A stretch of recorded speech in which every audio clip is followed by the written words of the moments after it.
The Imaginary Misadventures of Jelly Belly Bear. Chapter 6. Treasure in the Crow's Nest. Yo-ho! And a bottle of brew, sang Jelly Belly at the top of his lungs. Avast, ye scallywags! Man the mizzen-mast! Swab the deck! Jelly Belly practiced his hearty pirate talk.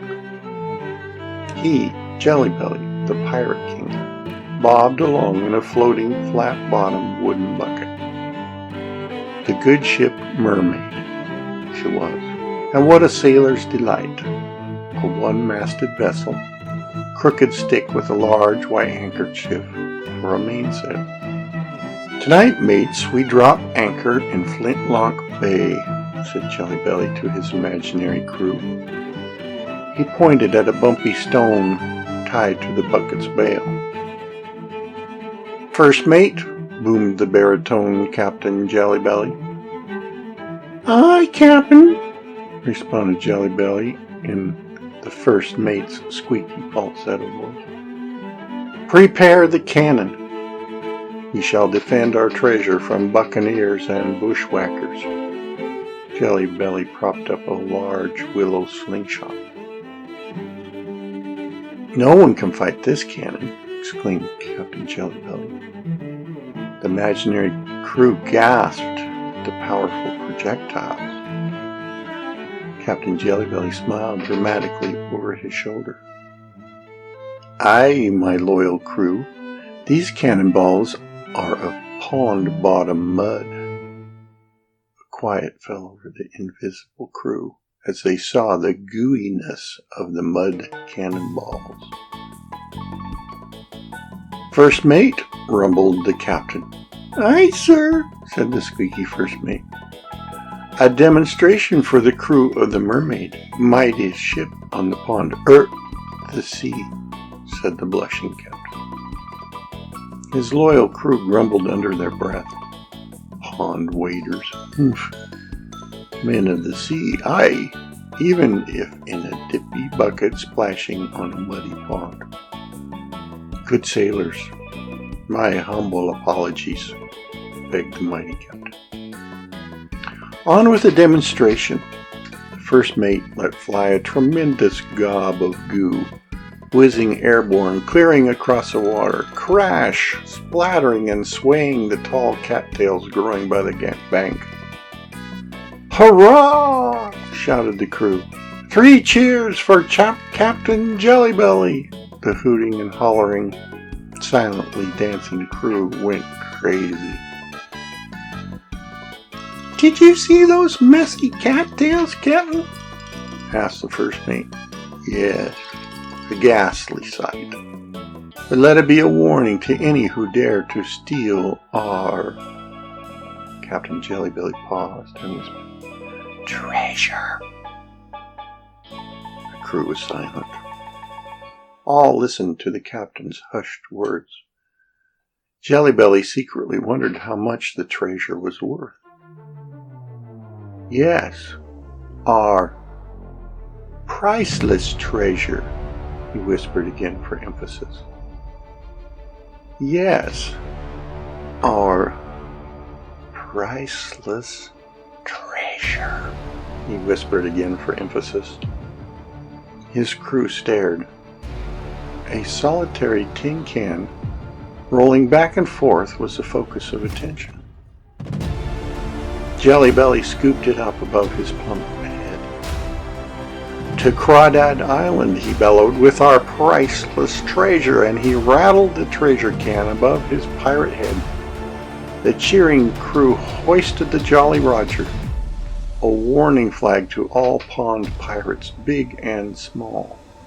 Skull and crossbones on blackest black, flapped on the crooked mainmast. Captain Jelly Belly was very happy. Jelly Belly sat down, pried open the can's hinged lid. He glanced over his shoulder. No spies about.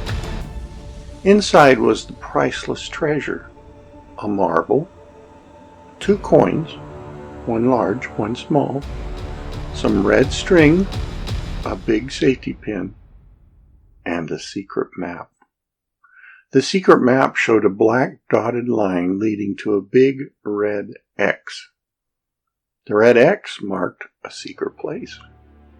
So very secret, even Jelly Belly had never been there. In no time at all, the mermaid landed at Crawdad Island. "My most trusted crew," Jelly Belly began. "You must wait here as I follow the steps of the secret map." Jelly Belly sensed the crew growing suspicious. "I alone must brave the painful, perilous dangers which lay ahead." The crew smiled, satisfied. Jelly Belly unfolded the wrinkled old map. Alone, Jelly Belly wandered around back and forth for quite a while. "This looks like the place," hummed Jelly Belly, not realizing he'd crossed this very spot no less than 6 times already. Must have washed away the red X in the rain," mused Jelly Belly as he began digging.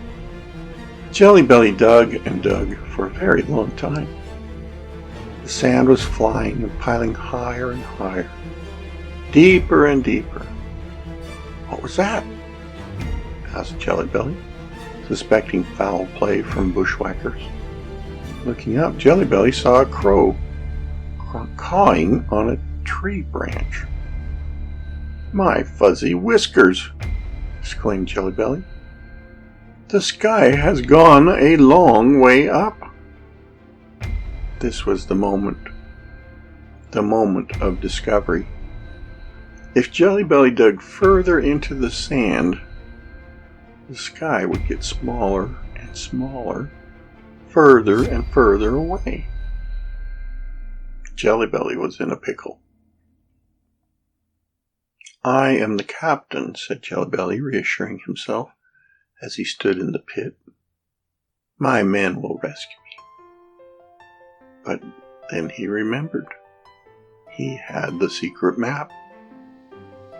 "So much for my gallant men," shrugged Jelly Belly. Jelly Belly emptied his pockets. Bit of paper, piece of candy. While eating the piece of candy, Jelly Belly remembered the treasure can. He still had it. Jelly Belly thought carefully.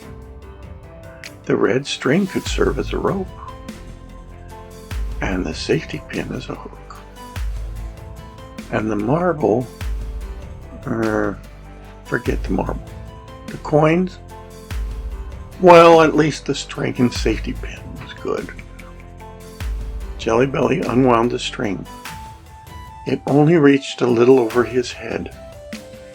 Couldn't use it to climb out. Jelly Belly tied the string to the safety pin and pinned it to his clothing. Jelly Belly looked at the limp string hanging. "Well, it's a start anyway," he said optimistically to the crow still cawing in the tree. Then the black crow swooped down.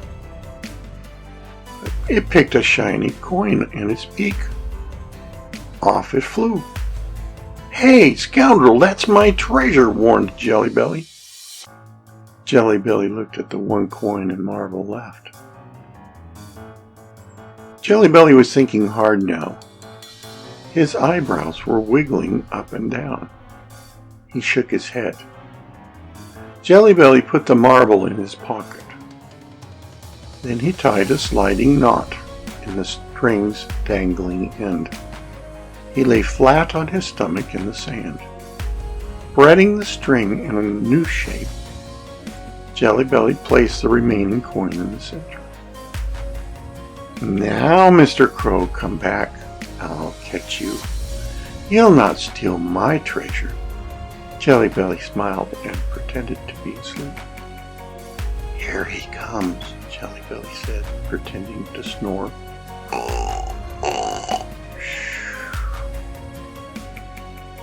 Sure enough, the crow landed right near the coin. Jelly Belly pulled the noose tight around the crow's foot. "Ha ha! You are my prisoner, Mr. Crow," laughed Jelly Belly.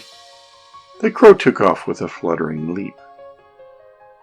Jelly Belly recalled how very light his stuffing was. He scrambled to unhook the safety pin, but already Jelly Belly was soaring over the treetops. The sky got bigger and bigger. Crawdad Island grew smaller and smaller. There went the beached mermaid, and now Jelly Belly flew over the pond very fast. "There's my tree house," Jelly Belly pointed out to the flapping crow. Jelly Belly took the shiny marble out of his pocket. "Mr. Crow, one last treasure for you," and Jelly Belly tossed the marble to the ground. Landing, Jelly Belly detached himself. He watched the bandit crow fly off. Jelly Belly wondered about his imaginary crew, shipwrecked on Crawdad Island. Would they believe the miraculous story of the robber crow? How about being carried first to safety for a king's ransom? Such a narrow escape. Time for reflection. Jelly Belly stopped, wondering, and sat down. Chin on his paw, elbow on knee, he began figuring out what to do next. Well, the bucket was old, he admitted to himself. And the treasure was stuff I found. The slingshot, I'll build another. My crew, invisible and very scrappy, they'll be okay. But the handkerchief mainsail. It's time to buy a new handkerchief. Yes, a red one like cowboys wear. Jelly Belly stood up and stretched. He felt much better. Thinking about red cowboy bandanas always made him feel good. Jelly Belly saddled up his imaginary horse, Paint. "Easy, big fella," said Hopalong Jelly Belly to his faithful steed. "Back to the ranch for cactus cookies and milk. Hi-ho, Paint, away!" And in shuffling dust, the happy Jelly Belly galloped back home to his cozy treehouse.